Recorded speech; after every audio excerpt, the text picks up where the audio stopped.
Hi, today I'm going to show you how you can add pictures onto PowerPoint.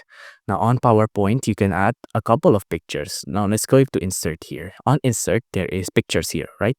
And on pictures, we have two options, this device and stock images. Online pictures are usually not usable, so let's just go with stock images or this device. So for stock images, PowerPoint has a couple of free stock images that we can use for free, right? So for example, there's a person here. I can click on insert if I pick on it. And then we have a picture inserted on our PowerPoint, right? And that we can use and we can move around with.